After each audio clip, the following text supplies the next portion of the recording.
നമസ്കാരം എല്ലാ പ്രിയപ്പെട്ട കൂട്ടുകാർക്കും സ്റ്റുഡൻസ് ഓൺ ഫാലിലേക്ക് സ്വാഗതം. 27 ദിവസം കൊണ്ട് SSLC പരീക്ഷയ്ക്ക് ഫുൾ A+ നമ്മൾ വാങ്ങാൻ പോവുകയാണ്.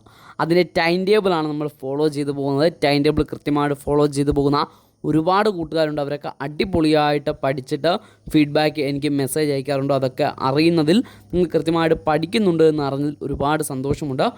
അപ്പോൾ ഇന്നത്തെ ദിവസം നമ്മൾ ഒരുപാട് അടുത്തുകൊണ്ടിരിക്കുകയാണ്. ഇന്നത്തെ ദിവസത്തോട് കൂടിയിട്ട് മാത്സ് കൂടി നമ്മൾ പഠിച്ചു തീർക്കുകയാണ്.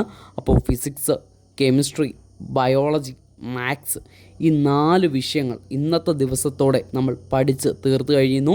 കഴിഞ്ഞ ദിവസങ്ങളുടെ ടൈം ടേബിൾ നിങ്ങൾക്ക് വേണമെങ്കിൽ പോയി നോക്കാവുന്നതാണ്. അപ്പോൾ ഇന്ന് നിങ്ങൾക്ക് പഠിക്കാൻ നൽകുന്ന പാഠഭാഗങ്ങൾ മാത്സ് 11ാമത്തെ ചാപ്റ്റർ, സോഷ്യൽ സയൻസ് 3ാമത്തെ ചാപ്റ്റർ, അതുപോലെ ഇംഗ്ലീഷിൻ്റെ 4ാമത്തെ യൂണിറ്റ് അടുത്ത 2 ദിവസം കൊണ്ട് കവർ ചെയ്യുക. അപ്പോൾ മാത്സ് 11ാമത്തെ പാഠം, സോഷ്യൽ സയൻസ് 3ാമത്തെ പാഠം, സോഷ്യൽ സയൻസ് 3ാമത്തെ പാഠം, അതുപോലെ തന്നെ ഇംഗ്ലീഷിൻ്റെ 4th യൂണിറ്റ് അടുത്ത 2 ദിവസം കൊണ്ട്.